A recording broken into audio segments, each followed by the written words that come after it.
lam tim ding a ke ngal hun thei na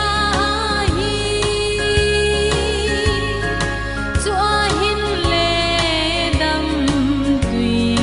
thing along e o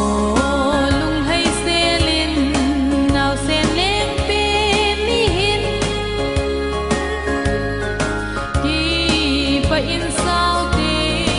jam le lung ol na chitin nam tim ding in so chat na hi lo mun le mun hallelujah ti vin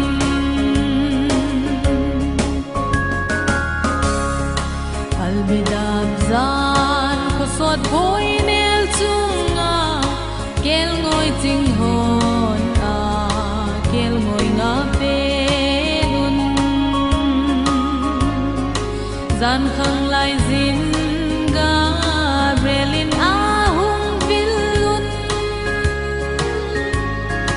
hinna dam na thu pha kahin poi a ti o lung hai selin naw sen leng pe mi hin ki pa in sao te jam le lung ol na chitin nam tim ding in so chat na hi lo mun le mun hallelujah ti vin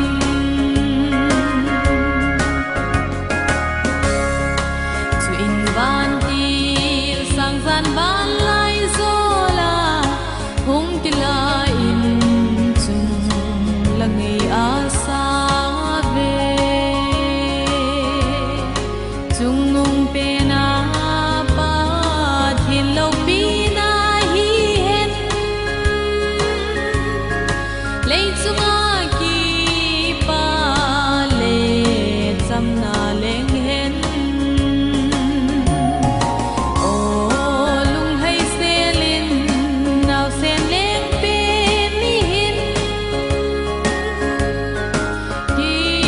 pa in sao te jam le lung ol na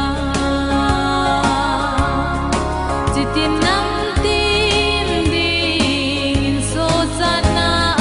hi lo mun le mun hallelujah ti vin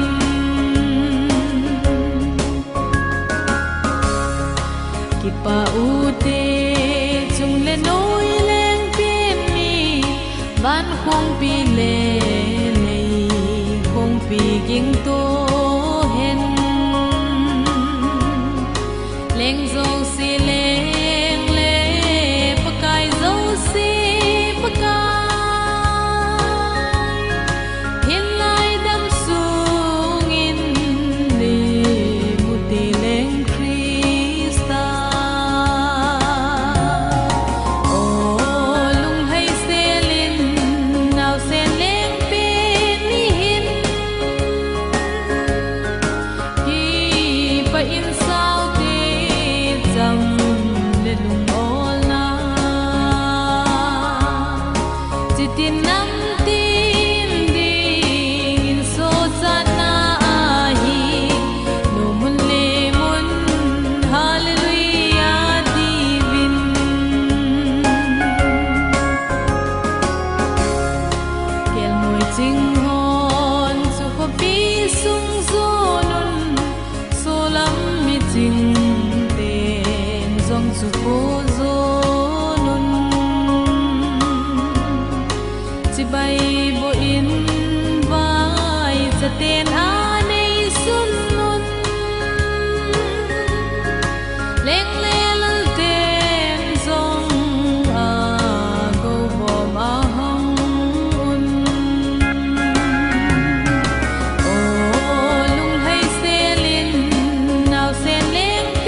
gam thing pe na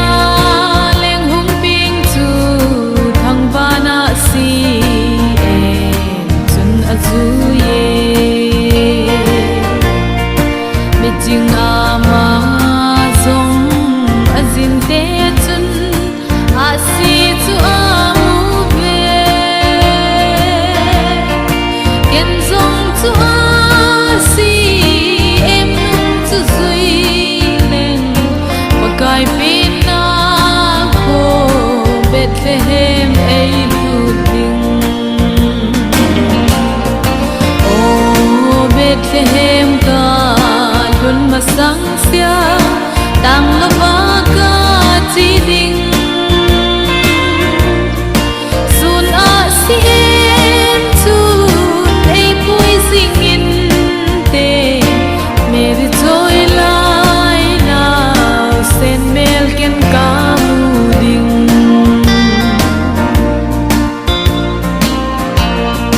ton salem kon pi em hoi chu ei ho ding im a hong kita man na gam thi ba na leng sa hon ban gam ko wa lo ding ki pa in sao te leng kha hi dai le sen hi ton so langai zin lo so hen oh Bethlehem ka lun masang sia tang lova ka chi ding sun a si em chu ei pui sing in te meri joy lai now sen mel ken ka mu ding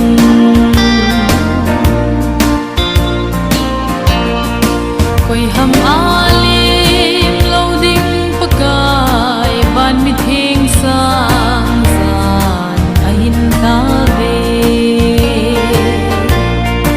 pakai ngai zin vangan ko a hong tai kap in lei hin ve vin thang va na si zing in zong hin zui zin a pin na Bethlehem thang a him hut tai oh Bethlehem ka lun masang sia tang lova ka chi ding